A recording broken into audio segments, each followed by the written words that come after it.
यहाँ पर गौ माता पानी पी रही हैं, साफ सफाई हो रही है। गिरिराज पर्वत की तरह मुझे लगता है ये छोटी सी कुटिया है जो ये देखिए यहाँ पर भी कमल होते हैं।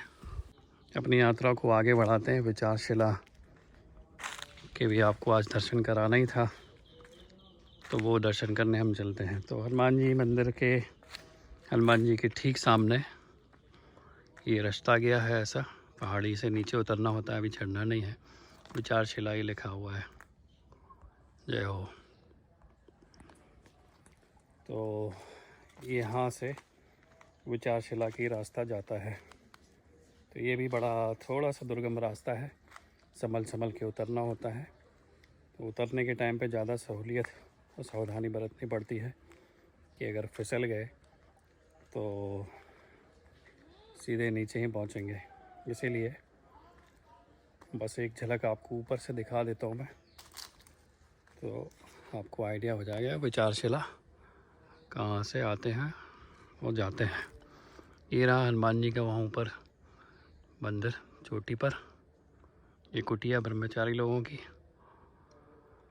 और ये रास्ता है। ये हमारे भारतवर्ष में ही अभी जिस समय वर्तमान समय में हनुमान जी की कृपा प्राप्त, जिनका देश भर में काफ़ी बड़ा नाम है, शोहरत है, डंका जिन्होंने अपने हिंदू सनातन धर्म का बजा के रखा है, ध्वजा फहराई है विदेशों में भी, लंदन में भी। तो आप समझ गए होंगे, बागेश्वर धाम सरकार श्री धीरेन्द्र कृष्ण शास्त्री जी। तो उन पर हनुमान जी की कृपा है, और वे खुद कहते हैं कि ना तो उनके पास कोई चमत्कारिक शक्तियां हैं, ना तो कोई सिद्धि है, ना कुछ है। जो है हनुमान जी महाराज है, और हनुमान जी की कृपा से जो कुछ भी वो अपने जो दरबार लगता है और उसमें साधकों के जो भी शंका समाधान होती हैं, समस्याएं होती हैं, तो उनको बताने से पहले ही वो स्वयं धीरेन्द्र कृष्ण शास्त्री जी उसको एक पेपर में अंकित कर देते हैं, लिख देते हैं। तो ये जो कृपा है इनको हनुमान जी से ही प्राप्त हुई है। तो युवा अवस्था में मुश्किल से 25 साल की उम्र होगी अभी उनकी। तो उनको भी और उनके जो दादा गुरु हैं जिनका वो अक्सर जिक्र करते हैं, तो उन पर हनुमान जी की असीम कृपा रही है और है। तो हनुमान जी अष्ट सिद्धि और नवनिधि के दाता हैं, और उनकी अगर साधना की जाए तो श्री रामचंद्र जी सीता जी की कृपा स्वतः ही प्राप्त हो जाती है। अलग से रामचंद्र जी या सीता जी को प्रसन्न करने की आवश्यकता नहीं रहती है, और उनकी कोई पूजा पाठ या साधना करने की आवश्यकता नहीं रहती है। तो ऐसे हैं हमारे हनुमान जी महाराज, और उन्हीं की ये टेकरी है। ये भी सर्वसिद्धि हनुमान मंदिर है, और सिद्ध हनुमान मंदिर है। यहाँ जो मनोकामनाएं हैं वो पूरी होती हैं लोगों की। तो ऐसे कुछ एक बात मन में आ रही थी जब आरती चल रही थी। तो आप भी हनुमान जी के मंदिर यहाँ आकर दर्शन कीजिएगा।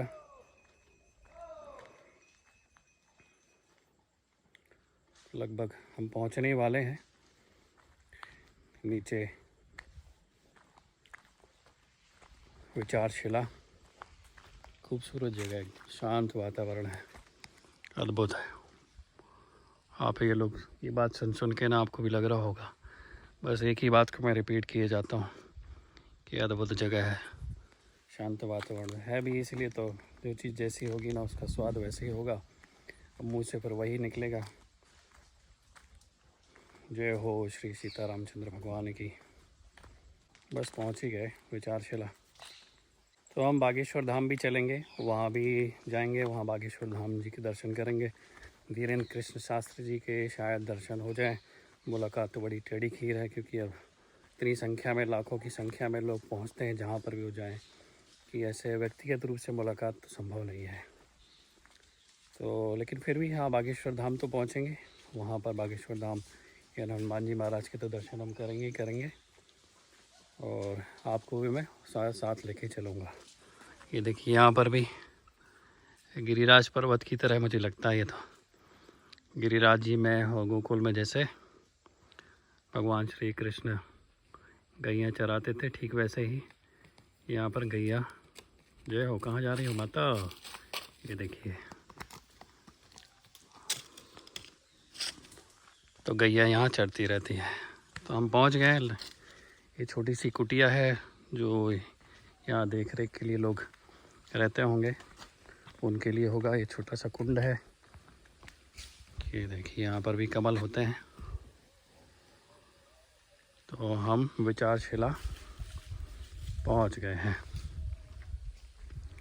विचारशिला आने के दो ही रास्ते हैं। एक से तो हम जो अभी आए हैं, थोड़ा पहाड़ से हनुमान टेकरी से उतर के आता है, और दूसरा रास्ता अभी जब हम वापस जाएंगे तो वो वाला एक नया रोड अभी बन रहा है। देखिए ये रोड है जो अंडर कंस्ट्रक्शन है।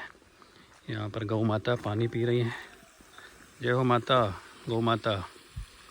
ये रोड है जिससे हम अभी वापस जाएंगे। ये रोड जाके मिलता है सिद्धेश्वर भगवान में।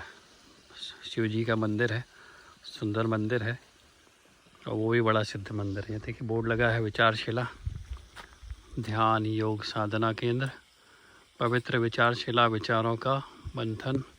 विचारशिला में आपका हार्दिक अभिनंदन है। यहाँ पर पूज्य गुरुदेव जी ने सन 1943 से 44 में कठोर तप साधना की। आप सभी साधना का लाभ पा सकते हैं। तो 1943 से 44 यहाँ लिखा हुआ है। यहाँ पर उन्होंने तपस्या की थी, साधना की थी। तो पानी बह रहा है, गौ माता पानी पी रही हैं। तो ये जो बहता पानी है इसमें हम थोड़े अपने पैर धो के पवित्र हो लेते हैं। ओम अपवित्रा पवित्रो वा सर्वे वस्तांग तो पिवा व्यास मरेत पुंडरी काक्षाम सबहंतरा शुचि। तो प्रवेश करते हैं। जय हो श्री जगत गुरु शंकराचार्य महाराज की। अब हम व्यू बदल लेते हैं कि ये है विचारशिला का रास्ता। यहाँ पर भी बहुत सारे भगवान की छवि विराजमान है। ये विचारशिला में एक छोटी सी कुर्सी जैसी है जहाँ पर जगत गुरु शंकराचार्य स्वरूपानंद जी महाराज का की छवि विराजमान है। हनुमान जी महाराज, जय हो श्री राधे कृष्ण। ये है विचारशिला। अब तो काफ़ी अच्छी बना दी होगी। बड़ी स्वाभाविक सी बात है कि जब 1943-44 में स्वरूपानंद जी महाराज यहाँ तपस्या करते रहे होंगे, तो उस समय तो ऐसी आधुनिक व्यवस्थाएं नहीं रही होंगी। घना जंगल ही रहा होगा। जय हो। साफ सफाई कर रहे हैं एक भैया। जय हो। ओ भैया राधे राधे। साफ सफाई चल रही है? साफ सफाई हो रही है? हाँ, वो तो सबसे पहले काम तो जो ही जरूरी है।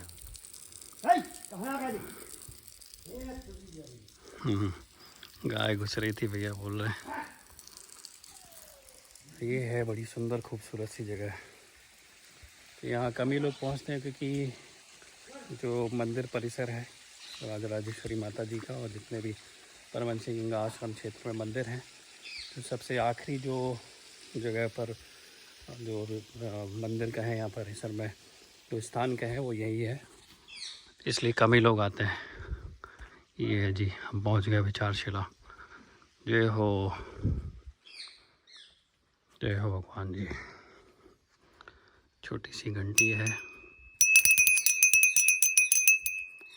ये है विचारशिला, जहाँ पर बैठ के वो साधना तप आदि किया करते थे। उनके चरण चिन्ह भी विराजमान है, उनकी पादुकाएं विराजमान है। जय हो भगवान जी महाराज, जय हो।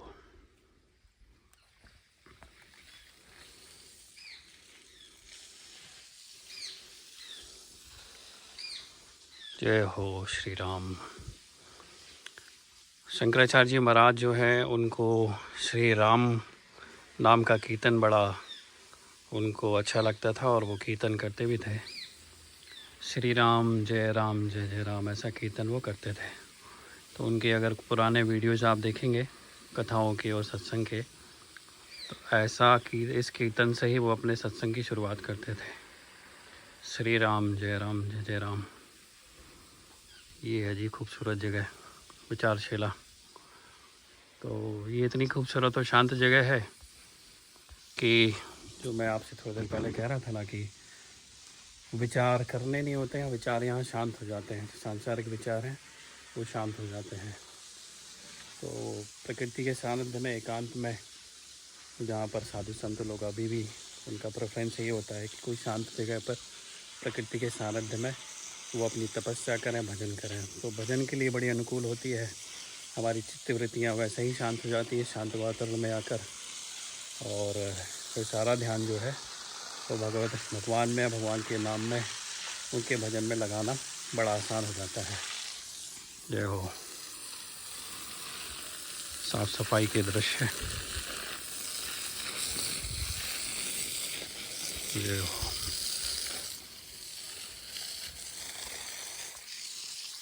तो अब तो क्या हो रहा है कि सत्संग की कमी की वजह से ऐसे स्थान जो हैं वो अब पिकनिक स्पॉट जैसे हो गए हैं। लोग आते भी हैं तो यही कहते हुए आते हैं कि चलो पिकनिक मनाने वहाँ चलते हैं, घूमने चलते हैं। तो लोग भ्रमण के नाम से आते हैं, और अगर कुछ देर यहाँ बैठकर अपने मन को शांत करने का अभ्यास किया जाए तो बड़ी स्वाभाविक सी बात है कि ये देखिए कितनी अच्छी अच्छी जगह है। जय हो। तो यहाँ बैठ के आके मन अपने आप शांत हो जाए, विचार अपने आप शांत हो जाते हैं। लोग आते हैं, फ़ोटो खिंचाते हैं।